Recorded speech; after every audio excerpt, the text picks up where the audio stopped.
You're listening to The Ripple Affect with your hosts, Cheech and Nibby, a podcast that explores how individual change has the capacity to affect the whole. From neuroscience to donuts, we're two sisters with a deep curiosity for ancient wisdom and modern knowledge, and we're obsessed with learning alongside you because we don't know. Let's dive in. Hi everyone, Isa here. Today's episode is part 2 of last week's kitchen table talk titled Being More, Doing Less, Balancing Life's Dualities. It was an unscripted conversation between Chiara and I where we explored harmonizing a life with a goal-driven exterior and a spiritually enriched interior. It is so good. I encourage you to check it out before listening to this episode. Personally, I listened to it on 1.2 and found it very enjoyable. That's 1.2 speed. Today, we continue that conversation with a candid, lighthearted, yet philosophical second half. This episode promises to blend laughter with profound insight.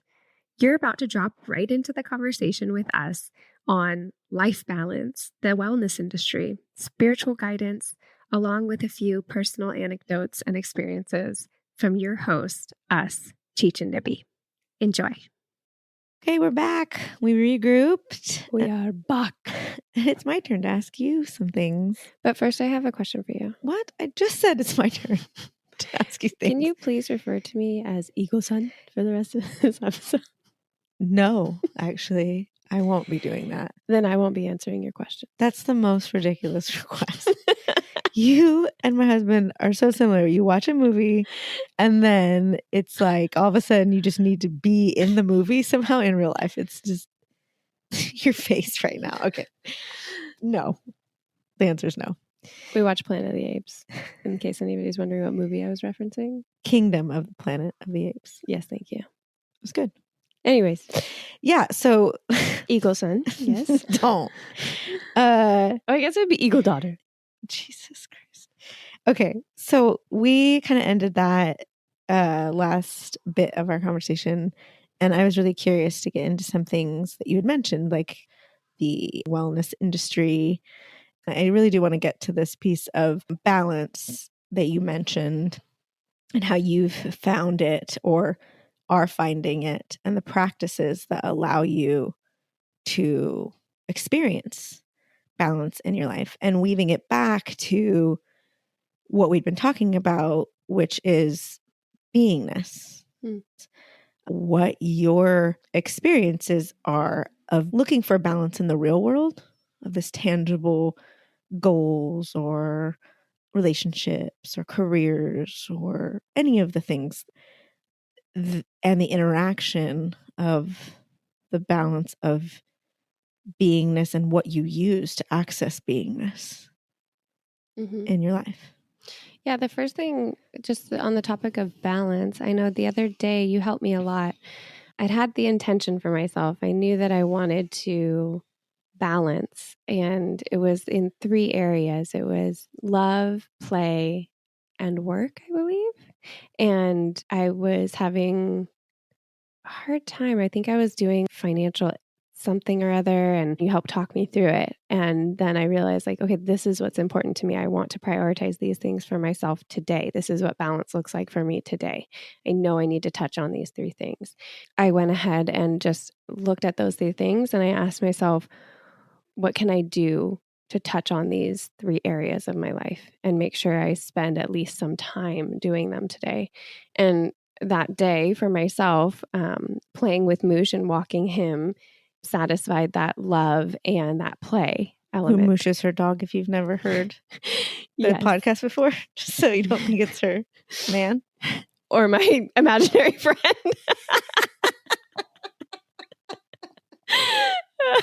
I'm just out in the street playing with my imaginary friend. Sit. Imaginary dog friend. Oh God, that'd be sad. Anyways. Sorry. And then work, I think it was just doing some homework. But so I think it can be a little bit of a trap for me to think I have to have everything in balance. That I need to work out every day and then do this and then have work time and have, playtime and have, it just, for me, balance works best when it's on a day-to-day spectrum or on a day-to-day check-in. Like a metric that's kind of more current. Yeah. Rather than overarchingly these kind of dominant, more strict parameters. Yeah, it reminds me of effort in a relationship, right? I think that it should always be 50-50, which I didn't always think in the past, but now I do. But at the same time, I think that there are seasons, like you talked to me about seasons, where one person is putting in more effort than the other because they need to give added support and sometimes they need to get added support. I think for myself, in that same vein, sometimes I need certain things to look like balance and sometimes I need other things to look like balance. And it's not always the same fluid. Day in and day out. It's very fluid. So on that subject, I think I want more of that for myself. And it starts with becoming aware of what I need for that day and really paying attention to what is it that I need to feel myself, to feel safe, to feel good, to feel inspired. What can I give myself? And what helps you get to those awarenesses? Because we're talking about needs that are tangible needs. What helps you get in touch with the inner part of you that has the truth about those needs? The truth rather than the, maybe a traumatized survival. I need to just get this done. Right. That's my version. Like I've noticed I will say, I need to just get this done and then I'll feel good, because then if I could just get this done, and you can hear me speed up the neuroticism of it all, the survival, trying to feel like I'm enough versus make the space for that truth. So what's helped you do that? And that it makes me think of what you were talking about, the unseen and my access point to all of that, to what I would call the other side or the spirit realm, the backing of this whole life fabric, I love that you say that, backing of I love that. So for me, tuning into that can help me a lot. Asking my guides, okay, what do I need? And sometimes it's just asking, before that, asking myself, do I know what I need right now? And if I don't, sometimes I ask for help with what do I need to feel safe right now? Or what do I need to feel more myself right now? Or what do I need to feel better right now? Like what can I do for myself? And I'll ask my guides. And that process for me looks like just asking my inner self. And there's a point in which I can relax my outer self enough to have guidance come through. Did you learn that somewhere? No, I can't say that I've learned that process. I think that it's just something that I stumbled on and now I utilize.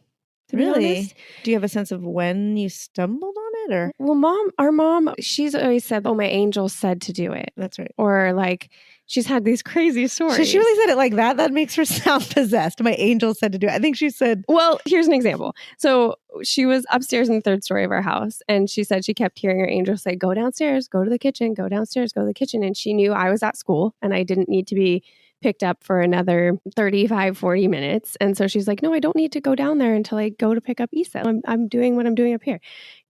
She kept hearing it over. And then finally she's like, "Okay, fine." And she went downstairs and she was standing in the kitchen and she thought, "What the fuck am I doing down here?"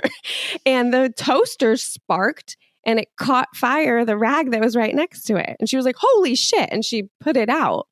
But then she was like, "Oh, thank you, angels, for telling me to come down here," things like that. Or she would take a corner super tight for no good reason and a truck would be coming across her lane. She's always had an innate ability to trust an internal guidance system.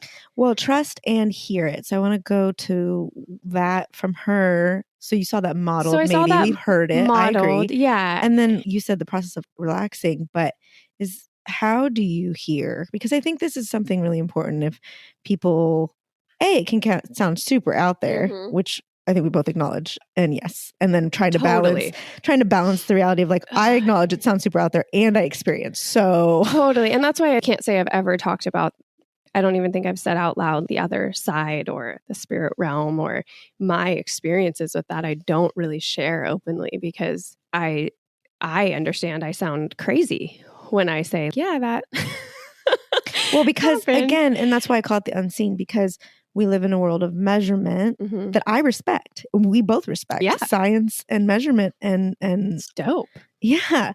With literal, and that's the quantum, with unseen, things are happening. Difficult to measure. We can't explain and empirically prove or disprove. And things are a little wonky, like spooky action at a distance is literally a quantum physics terminology. That's so cool. It is the coolest shit. We'll get into it another time because I actually can't define it just off the top of my head. I'll have to YouTube it. But please do, because that's a thing and that's what they call it. So, I would love to hear and for you to share just, and it's intimate about your process, but what does it feel like? How do you experience it? Yeah. So I wouldn't even call it a process because like I've seen you drop into the kasha where you sit down and you breathe and you actually physically put yourself in a state, mentally put yourself in a state and drop in. I've witnessed that. I don't do that. I I'm out here winging it. No, I'm just kidding. Just all willy-nilly out there. I just breathe and I open my mind and my heart to, I ask them to be receptive. Your mind and your heart to be receptive? I ask my mind and my heart to be receptive to clear, strong guidance. And I breathe and I try and open space in my mind and my heart for that guidance to come through. And what is the distinction that you make from it being just an inner access to your subconscious or just inner knowing or levels of your own consciousness and this other side? Yeah, that's a really good question because honestly, it's very similar to self-dialogue. So the way it comes in is it sounds so similar to my own self-dialogue a lot of times that it can be even tricky to make that distinction of what is my own mind and what is this other thing. And it's gotten clearer and more familiar. There's a quality to it that is distinct to where I know, oh, this isn't just my mind. And the directionality of it is specific. Go into both of those. What's the quality? Can you describe the quality? The quality feels always more clear. It's always very clear and direct. And I think it's because I ask for it that way. Like confident? When you say clear, it's yeah, it's like command almost, but not in a dominating way. Not in a dominating way at all. But it doesn't always make sense too. Where like I always make sense to myself. Right. That's such a good point though, because we're so familiar with our thought patterns. Yeah, of course I make sense to myself. Whereas this doesn't always make sense to me. And sometimes it leads me down these weird I can see in your eyes that you're actually thinking of a very specific. Yeah, I am, and I want to share it. I will share it. Back. But so it's clear, and it'll be like, do this, say this, exact, drink this, precise. Yeah, make that, go outside, sit down. And I think it's again because I ask for it that way. And then it always feels like it comes in from the side, which is different than where my thinking usually feels like it's operating. When I've done meditations before where I try and locate my conscious awareness where it is at in my head and face, a lot of times it literally will be in the front, which is kind of obvious, like my frontal cortex, but it'll be in the front and sometimes on the left, sometimes on the right.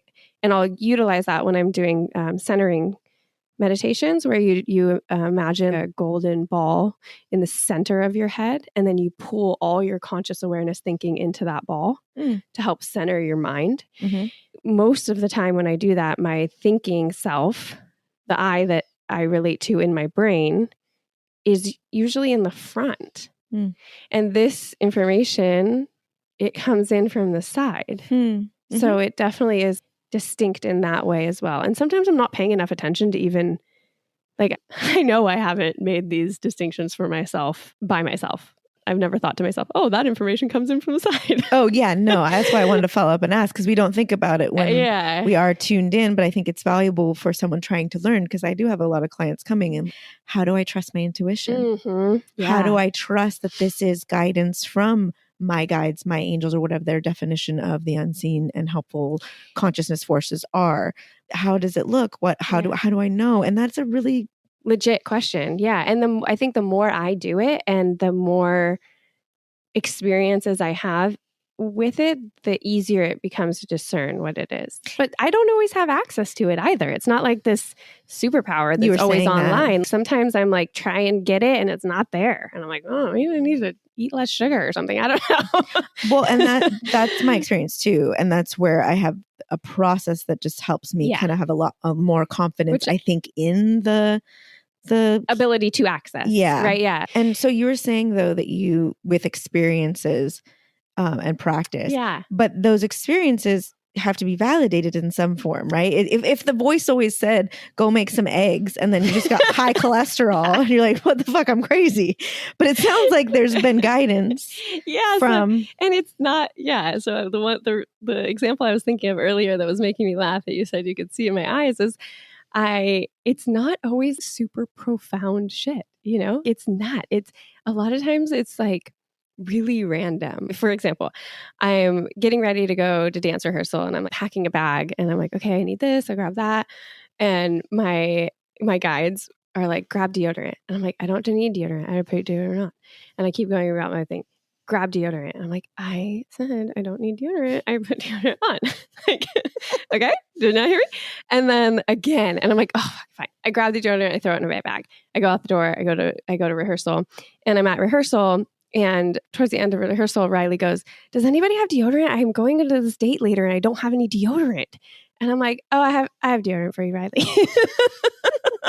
I was like, that's so funny. I was wondering why my guides were telling me to keep grabbing deodorant. And so to me, experiences like that, then they happen over and over. You just learn to trust that. Yeah. And sometimes it's minor and sometimes it's bigger things, like take a different route. Don't go to that person's house or move to Hawaii. Yeah, go do that thing. You know, it feels like there is this larger conscious awareness, that workspace consciousness where there is all of the possibilities of what could be. And there's kind of a top eye on things, you know, and to me, I trust that there is some system at play that does have an ability to help guide me based on what I've made myself clear on of what my intentions are and what my, I guess, just living in step with that. I have a really strong intention to be in step and in stride with the prayers that I've laid down for myself. And so I want to be able to keep tuning in and trusting that I'm on that and listening and making sure that I stay in that zone. So I think you're saying something so important. There's this intentionality, specificity, and conviction of clarity of what it is that you want for yourself that allows the guidance to support that. That's a really important step. If you're not clear, or I'll say it this way, when I wasn't clear, the clarity of the help coming in meets me where I'm at and helps me just like kind of feel a little better because I'm just in chaos. But if I can help myself get more clear and have some, not about goals, but it's about value of what's important to me, where I'm trying to get to. Internally. Not externally. No, internally. And that seems to be where guidance can meet you. Do you agree with that? Do you have more to say about that? Yeah, I do agree. I think that is an important part. And I think that is also really fluid. It obviously changes. And sometimes you really do just need comfort, or you really do just need to do the next best thing for yourself and have guidance on what that is. Sometimes I have a bigger burst of clarity of like, no, I want healthy relationships. I really want to see modeled what that is. I want inner serenity for myself. I want these bigger, what's really important to me in my heart. Because I have external goals. I have the career stuff. I have those things. But like, let me come back to what's really in my heart. What do I really want? I want to feel calm. I want to feel safe. I want to feel like everything's taken care of and I can play. You know, I want to feel at peace, at rest, and in enjoyment. I want there to be love and enjoyment in all the actions and things that I do, and come to this life and all these different things in a way that's most authentic to who I really am. And that's what I pray to, and that's what I ask my guides to help me do, as well as the just small things like getting dressed, the like logistics. Yeah. So, but the distinction that I make for myself with that is like, those are like the truths of what are in my heart, of what I really want for myself on an internal level. And hopefully that can be reflected out in the external, but I'm not asking for guidance on how to get a new car. Not that that's like bad or wrong, because I don't think it is at all. That intentionality of just getting really clear with what is really true for you. And I think that links to beingness, right? Because it is how. The difference between doing and being is the actionality of it. I know that that's not a word, but it's the being seems to be more centered in, I want to do these things, but how do I want to do them? Yeah, how am I as a person and going to feel and be and speak and move and live through the experience of the doing? Yeah. I think you nailed it on the head, because that is beingness, that is awareness, that is the constant. That is me. And that's what you have control over, kind of. I mean, that's not control, but that's what you can affect. Yes. That is what you can affect. Yes. Because it many is your things... hula hoop. That is what is in your hula hoop. Yes. Yes. That is literally all that you can. I know. That's how I feel. That's what I wanted to say. I'm like, that does feel like all. It does feel like an all of everything that... And that's why it's helpful. And that's when I think of beingness, I think literally of that. Like, how do I want to be in chaos?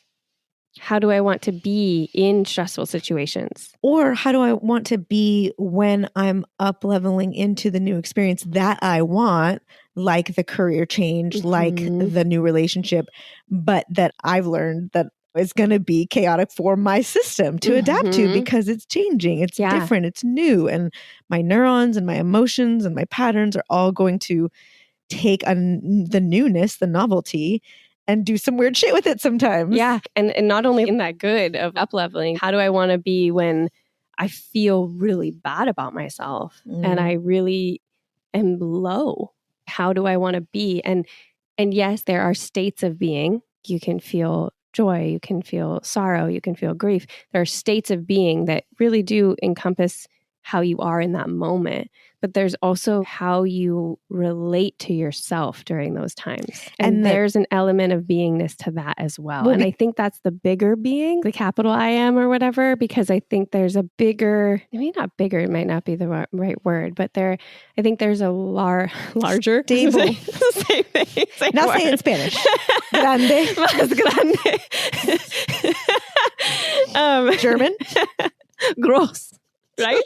I don't know German. I'm pretty sure it's bigger. Maybe it's ever present. Maybe not. There's an awareness. Ever existing. Yeah, there's an awareness that I think is beingness as well. When I ask myself the question, am I aware? Did we talk about this earlier? We did. Yeah. When I talk about that, I think that is beingness as well, the big beingness. And then there's the states of being that are kind of nestled in that.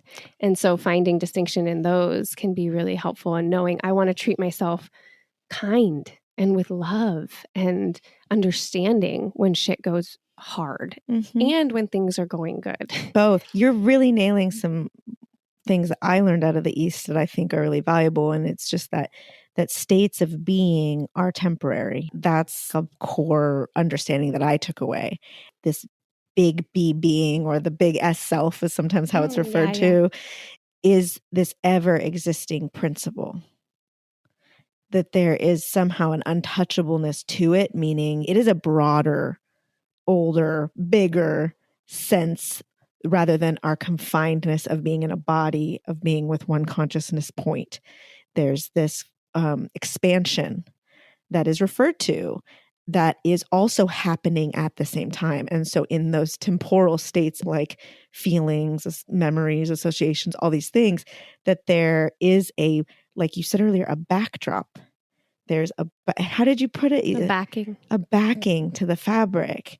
And if you can or rather when I can remember that even, or try to even reach for it, it can give enough of a buffer, a step off of the states of being that can be very intense, that are real. And I think this is where, we talked about it before too, like detachment completely versus non-attachment. Mm-hmm. Well, disassociation specifically detachment. versus detachment. And I'm going through something intense, and I do get to feel that I feel very bad, that I feel very disappointed, all these feelings, because they're what I'm experiencing.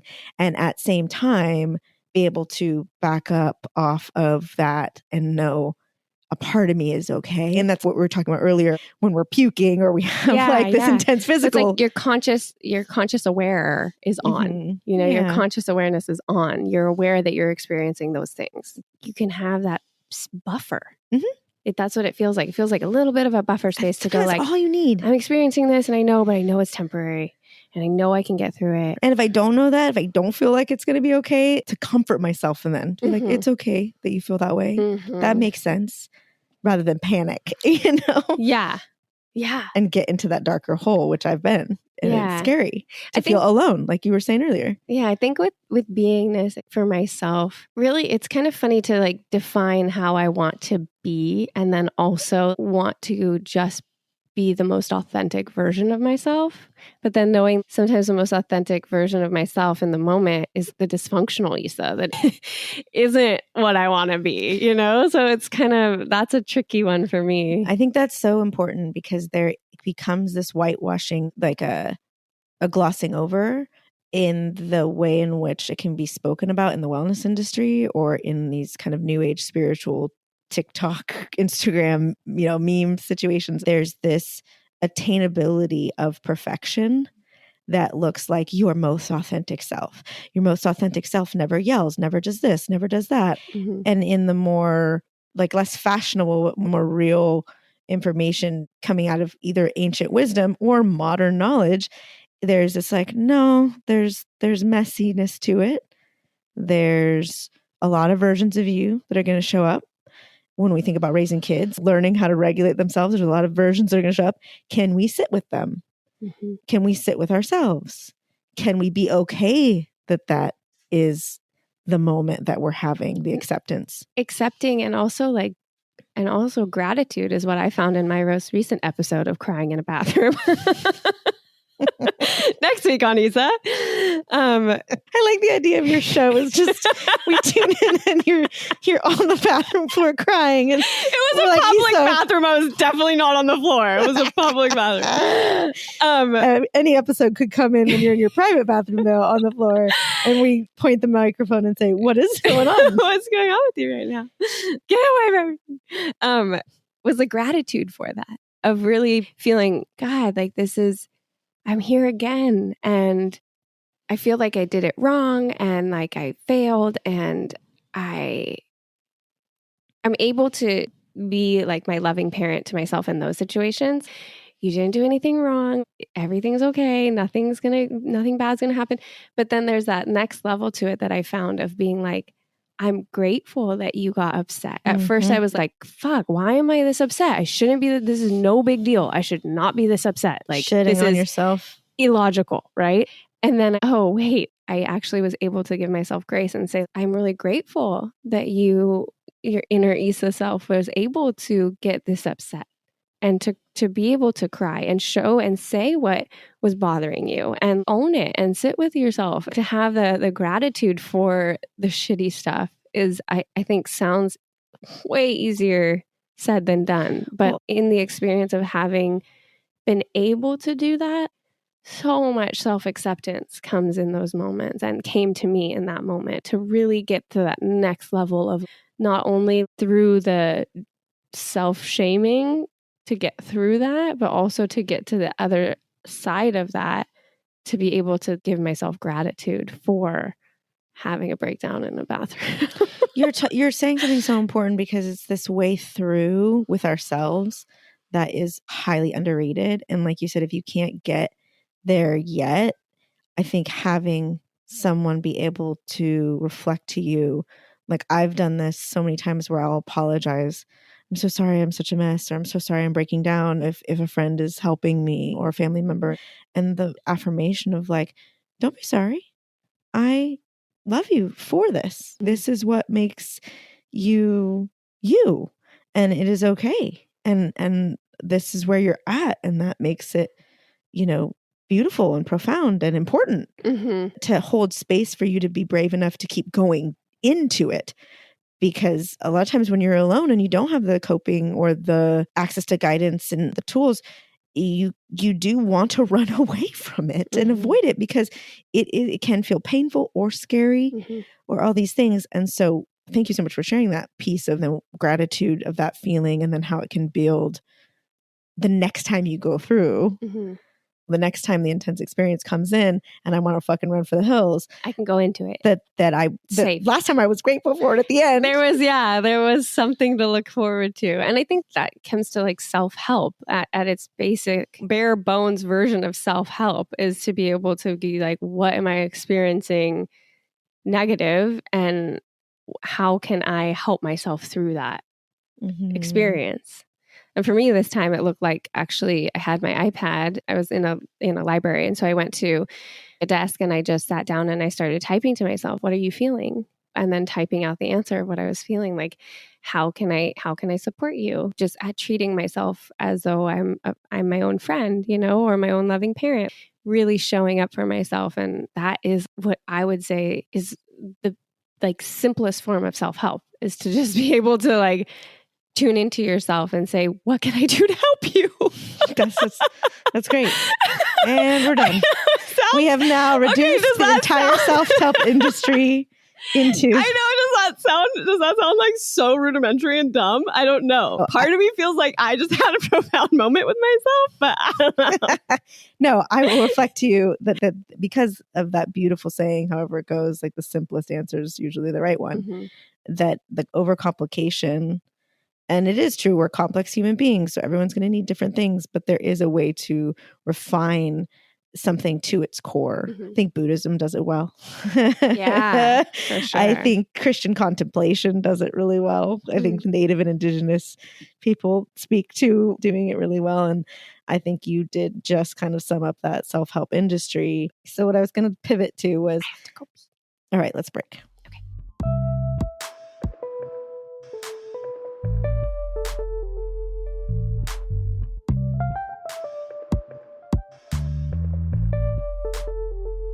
Okay, so I want to. Okay, so I wanted to see what your thoughts are on the self-help industry, the wellness industry, as to people who have spent a lot of time, energy, and money, as we've mentioned, inside this industry.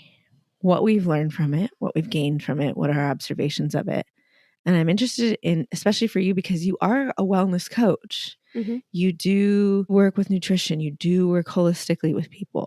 What are your thoughts? Yeah, I am a fan. Oh, yeah? Yeah, I'm a fan of self-help and wellness industry personally because I've gained a lot of knowledge through self-help books and courses and just information. I think the most challenging part for me is discerning what is trustworthy and not, because there's so much. We're just in the information age and there's just so much information and not all of it's vetted, obviously. So I think that's the most challenging thing for me is having like vetted information around self-help and wellness. I think that's why I'm so fascinated with psychology, because it is empirical and we can test things, and can really see the effect of certain things and if they work or not. Whereas a lot of times wellness is just like, do this and you'll feel better. And how do you measure feeling better? Like you kind of have to have some metric to do that. For me personally, some of the classes and courses that I've taken that have helped me to relate to myself are some of the more profound. I've taken... Can I just interject by saying I love the way you say that, how you relate to yourself. I think that that's a profound way of wording that. How you relate to yourself. Yeah. I mean, because I've heard you say it before and it always makes me feel oh, wow, yeah, something's real going on there, meaning something deep is happening when she's talking about that, and relate to yourself in a good way. I've heard you say that. Mm-hmm. And it refers to you being in relationship with yourself. Yeah. And thinking about healthy relationships, if you're in a good relationship with yourself, you can start a good relationship with your work, your creativity, others. Or you can improve it. Mm-hmm. You know, it's not like you have to start over, but for me, like, I meant start like your starting point with yourself, of relating with yourself well. Oh, then yeah, you can start a healthy relationship with someone. Yes. Yeah, definitely. Thank you for saying that. Because, yeah, it does feel profound and it does feel like a deep practice. For sure. And so I think where you're going with this, and I'll just ask it, is you said you've taken classes and I've done Tony Robbins events. I've done exercise courses. I've done, workshops on meeting your guides and communicating with them, meeting your house angels, your ancestors. I've done Kundalini classes and workshops. I've done, God, it seems like that's a lot. I was like, that's a lot. And I know there's more even. And then you're in school for psychology. Do you find that is there something of a commonality or a through line or something overall that's been gained by all those different types of exploration? One thing that stands out on the top of it is community. When I choose to partake in those workshops or those events, there are people that have also made that choice. It's been a really awesome way for me to find authentic community with people I can relate to, especially the more spiritual events, but also the business events and the things like that as well. I think I can trust that there are always relations to be made, positive, healthy relationships to be made, regardless of what event I find myself at. But community is definitely something that has been a through line and of value that I've taken away from those things. Also, putting myself in these positions where I am open to learning something new I like being in that state of receptivity. I like being in a place where I'm learning something that has the potential to help me, and then from there, my situation. Yeah, I do too. When you said community earlier, it made me think of this through line that we have on the podcast of the differentiating community versus cult. Oh, yes. And I do wonder about this for myself. The wellness and self-help industry is susceptible to cult-like behaviors or cult-like dynamics. A lot of pseudoscience and because there's leaders in it that have authority on topics, and there are people in vulnerable states wanting to pay money to get better. Mm-hmm. Yeah, there's that susceptibility element to it. And there's also like the money. It's like the same thing, like politics. I always say that. Like I would get into politics if money wasn't involved. You would? Is that a real thing you would say? You say? Yeah, if it was just civil service, if it was straight civil service, yeah. But I think money corrupted there's just a corruption that I have no interest in partaking in. But when you have somebody whose livelihood and their way of life is based off of their wellness product they're selling, and they need to make their bills, their food on the table, you hope that there's integrity behind all these things because they are in the vein of helping people. But that's not always the case. Have you found, because you have done so much work both as a coach inside the industry and being a participant in the industry, do you have any sense of how you make those discernments of if someone is, because it's not just a charlatan, right? I think most of the time people can be like, that's full of shit. I think people maybe can have that discernment when it's on that far end of the spectrum. But then when it gets to the middle and it's just packaged well, or if it is well-meaning, I don't even know. Yeah, do you have a sense of discerning? Then, marketing is so good now. Like certain marketing can be so good, and there's so much psychology in marketing that they can just hit a pain point that you have that makes you think you need that thing. Absolutely. And it's going to help you, and you buy it. What do you do? So what do we do? What? I don't know. Have you felt susceptible to that? Yeah, at times, but usually it has more been with business than like my own wellness. Okay, well, let's talk about and I business. think, What made you feel like that? it's just, happened? solving problems. Again, it just goes back to solving problems. And I think that's what all businesses are. And I think that's what the wellness industry is doing very well. It's filling that gap between where somebody is and where they want to be. And if your product can fill that gap, if your product can solve that problem of, for business, it's like, oh, the back end of my website, I need to have it functioning better. And someone has an ad that says, we help the back end of it. And for wellness, it's like, we can help you get from point A to point B. And that's, that just sparks something in me that I think is really important distinction. Getting someone from point A to point B and getting them to that place in point B where they can take that information and use it for a while and be better off for it and be independent or have agency inside of that. What I've noticed is that some programming will get you from point A to point B and then be like, you need to get to point C now. And I have the program for you for that. There's a continual dumping of money and your own resources and your own time that does, even if it doesn't fully go into the cult, because cults become controlling of your money and your time and your relationships. But even if it doesn't go that far, it can become cult-like because it's a silo in which there's this pressure to continue on inside of the programming.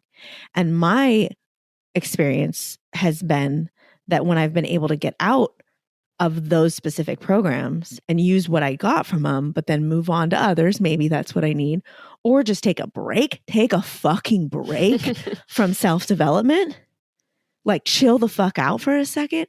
That has been when integration can recur. And sometimes I'll come back to some of those courseworks, and I'm thankful for those that are lifetime access for that reason, because it can hit differently and it can integrate better sometimes. And so I guess I'm just like, I am actually speaking up on a little bit of a soapbox to be like, if you feel like the answer is definitely in someone else's like program and you need to take the next step, consider taking a break and seeing if that's still true. Mm-hmm. Yeah, incubation. It's really important. It's very important, especially in the wellness industry. I think you're leaning a little bit more towards like coaching and programs and courses, right? Which the wellness industry is much bigger than that. I mean, True. It includes like real estate and just what? Wellness real estate?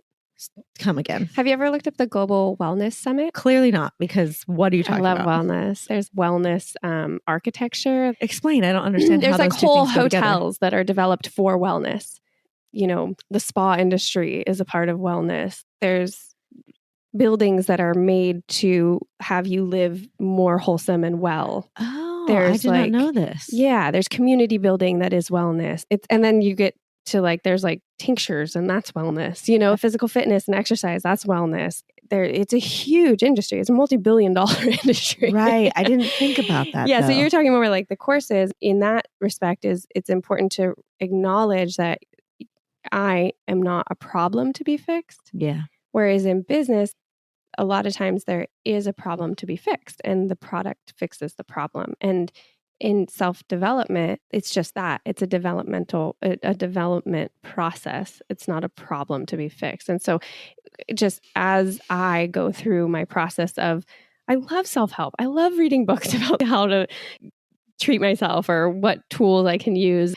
But it's really been very, very important for me to acknowledge I'm not solving a problem in myself. I'm learning so that I can interact with myself and the world in a new way. Because I like doing that. I will always be a spiritually expanding being. And there's not a version of me that I'm going to get to where everything is going to be like peachy, Just keeping that metric on while interacting with different courses or things you want to do or books you want to buy is a good one for me. At least that helps me discern. And you were talking about how do I tell when it's not good or good?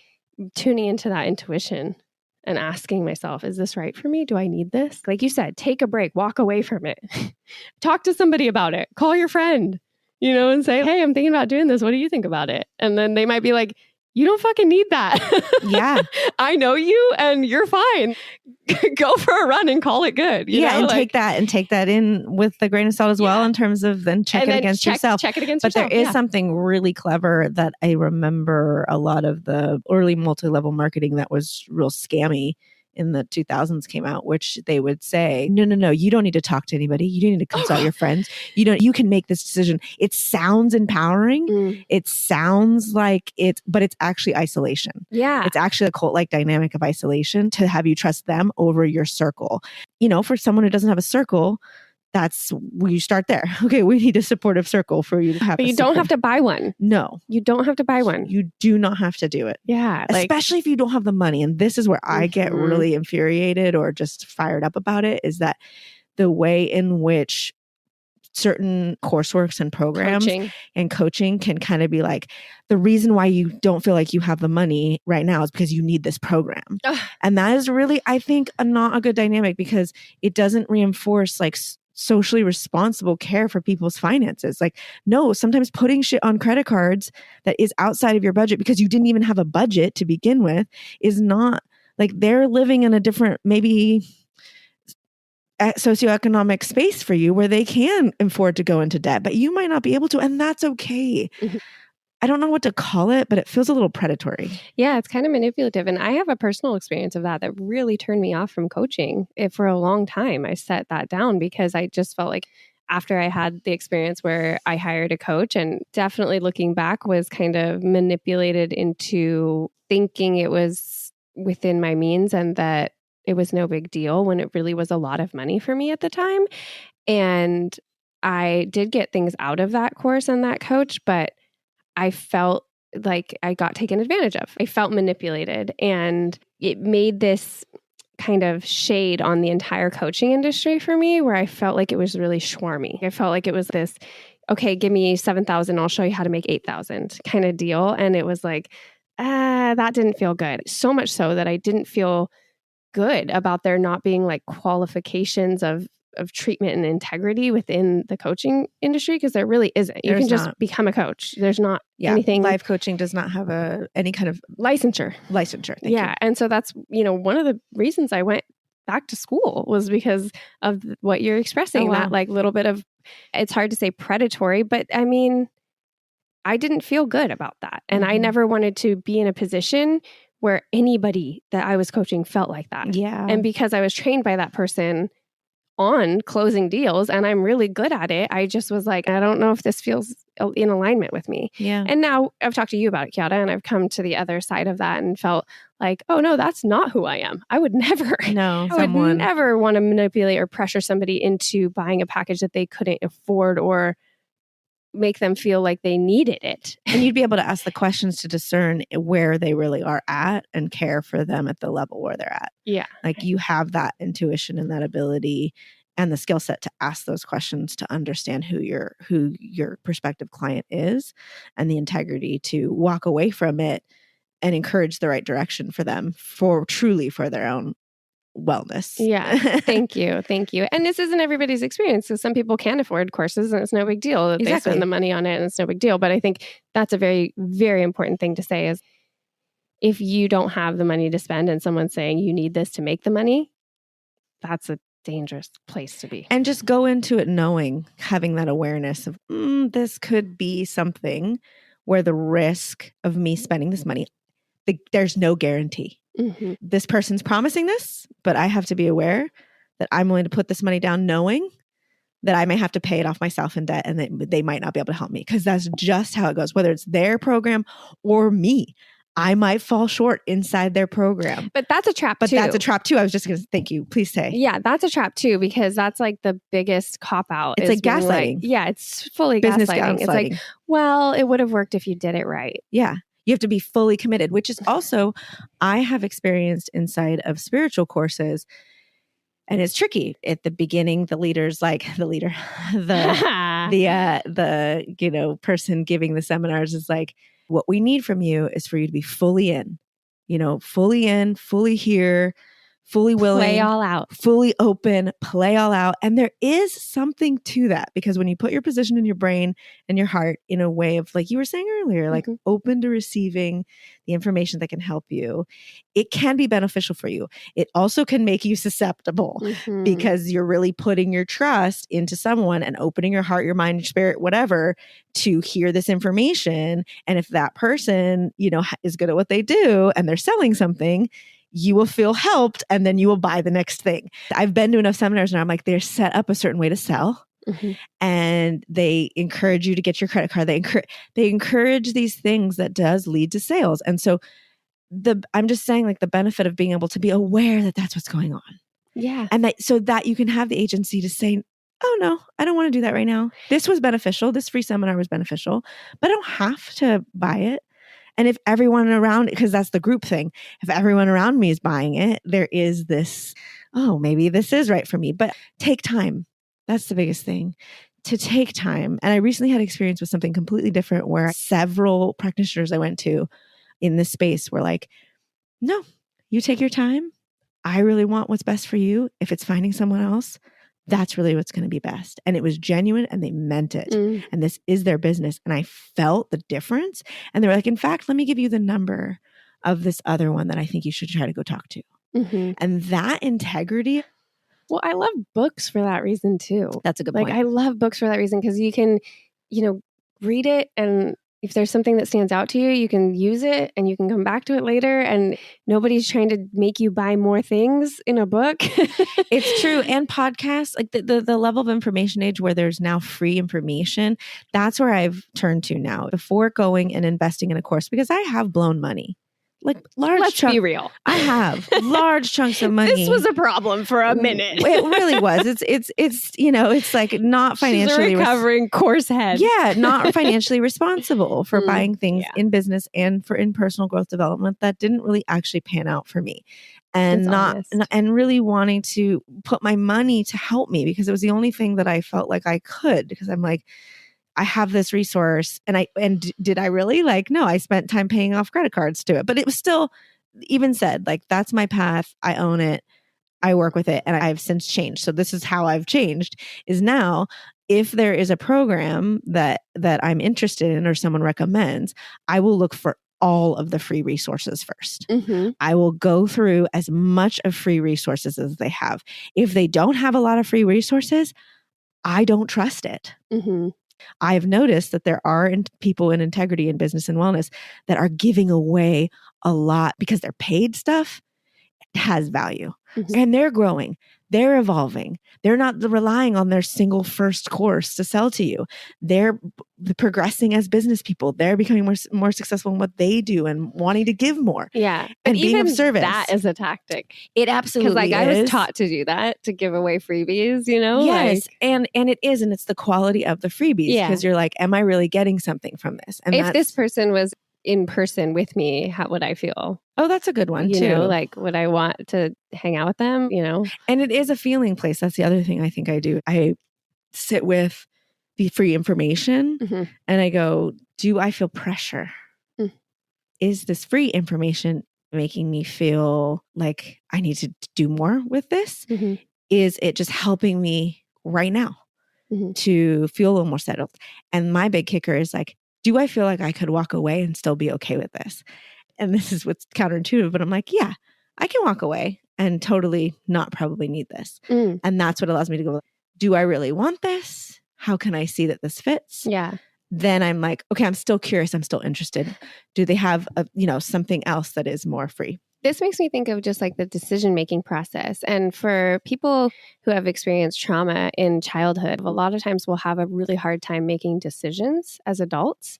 And it can bring a lot of stress and anxiety and just be really challenging to do. To just make simple decisions can be a challenge. So I think... Hi, you're describing me. Yeah. A lot of people, you're not alone. And even if you didn't have trauma, it can be hard to make decisions. Like, let's be honest, that's not the only prerequisite, right? Being alive can be the prerequisite. But I think having tools that help you make decisions is really important. For me, time, like that incubation thing of really having time, praying on it, soul journaling about it. And also there's a really good meditation that I can link in the show notes that is on decision making, where they walk you through going into the feeling state of, say, in this example, buying the course, the reality of that, what it can give you, what it's going to do, how you're going to feel in it. And then you put that experience in a bottle and you put it on a shelf, and then you go through the experience of not buying the course, what you're going to feel like, what could benefit, all that. You put it in a bottle and you put it on a shelf, and then you intuitively go, which one do I want to choose? And you will go to the one. That is genius, because there is something to be said from, and this is in Malcolm Gladwell's book, Blink. The immediate reactions to things are usually the truthful reactions. Before your frontal cortex is interpreting the information, your body is already giving you information. Yeah, that's so cool. And that is so cool. And they've done studies Trust and tests. your body. They've done studies and tests on this. And so because a lot of the selling techniques, like we were saying, go into the psychological part of it, that leaning on the somatic part of it for yourself to discern is a useful tool.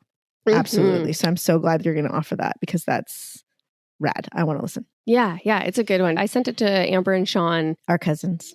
Our cousins in South Korea. When Sean was trying to make a decision, I think about grad school or something. And he said that it was helpful. So I think he said it was helpful. We'll have to ask him. I have to ask him. I think he sent me a text. At least said thank you for sending it. I can't remember if he did it. There's also Sean, did you do it? Did you do it? There's also a decision-making matrix. It's like called I had a flashcard on this just last week and my mind has shut off. It's okay. Organizational problem solving, I think is what it's called. We're just going to say that's what it's called. I'll look it up. She'll put it in the show notes. I'll put it in the show notes. But it's a process where you can go through your options and you associate numbers to them, and then you multiply them, and then it gives you the answer of what option you should take, like based on your value, like the issues, the options, and your values. And then it's like a mathematical way of sorting through problem solving, problems, or decision making. Yeah, my friend sent me one when she was in business school. So use you not only, because sometimes your own intuition, your own judgment can lead you astray, unfortunately. And so feeling how you feel about it and then running it through these other options to make sure it's all in alignment. Give yourself more information before you feel like that's okay to gather more information. Always. Yeah. Like, I don't want someone to walk away listening to this podcast and be like, no, they told me the first thing I thought was right. I just need to go get that thing. Don't do it. Don't do it. But maybe read Blink, get the full context. But no, it's okay to pause and need more information. And the other thing last thing about the courses is I've realized, I'm like, they'll put them up again. Yeah, there'll be a window open. There's for another them open again. They're going to keep selling it. And don't worry. I say too, I'm like, if it's the sale point, meaning like the discount or whatever on the webinar that I'm looking at that I want, I go, would I buy this at full price? Am I okay with that? And I can't right now. So yeah, I'll wait till I have the money to buy it at full price. Right. That's a good, And it'll be fine because it'll be worth it to me because that's how much I really want it. Yeah. You can always sleep on it. Yeah. Yeah, always sleep on it. Well, Cheech, feel pretty good about this episode. Yeah. I think it's a good place. Can you add though? What? One thing. I'm not calling you that. I am not going to call you. Gosh, she just doesn't listen, you guys. What are we going to do with control. Her? It's weird. Like, can you call me Eagle Son? This is what I said to her off, because she said this before we started recording too. And I was like, no, bro, I'm not calling you that. And she's like, yeah, call me Eagle Son. I'm like, you know what that makes me? That makes me the lesser of the lesser ape. If you haven't seen the movie, just notice the roles between and then the character Eagle Son. He was great. And Noah. Yeah, and he was, but there was a superiority thing there, and Eagle Son was above, so no. Oh, I see. Okay. Now you know. Okay, I understand. Okay, I think we did it. Listen, I don't know what we did, but we did it. Look, unattainable ideals are overrated. We're way more connected and deserving than society's false sense of separation dictates us to be. You're not just one person. You're enough. Your effort is enough, and change is possible. Question the standard that says otherwise, because what if almost is good enough? Just by tuning in, you're a part of our clan. Not in a culty way, though. We don't know how far this ripple can go, but we're going to keep showing up. And we'll never get to perfection, but we're all going to be okay if we let the process be the solution and we see the value in the attempt. Thanks for listening to another episode of The Ripple Affect. We're looking forward to exploring a different facet of change with you next Tuesday. Same time, same place, next week. For show notes and additional resources, check out our website at rippleeffectpod.com. That's affect with an A. Chiara has worked diligently to make our website interactive. Please visit it so it wasn't all for nothing. In all seriousness, though, there's a ton of resources there. DM us directly at Ripple Effect Pod on Instagram and let us know what you liked about our show or any of your own ideas. We're really excited to hear from you. We value your feedback because it helps us make the pod better, and it's our way of including you in our process. Okay, so ratings aren't the point of why we do this. We really want to make a change in the world. But in the Matrix, there are algorithms. So yeah, every single review we get helps the ripple go farther. To help us out, please take 2 seconds, find the ratings and review section on whatever platform you're listening from, click 5 stars, wink, wink, and leave a review. We know you're busy, so just saying hello or literally hi as the review helps us hack the Matrix. We sincerely appreciate it. If you want to become officially initiated into our clan, again, not in a culty way, hit the subscribe button wherever you get your podcast. And as always, we're in it with you. Keep questioning. Stay curious. You got this, clan. A special thank you, love, and credit to the magnificent Mia Casasanta for this beautiful music you're listening to right now.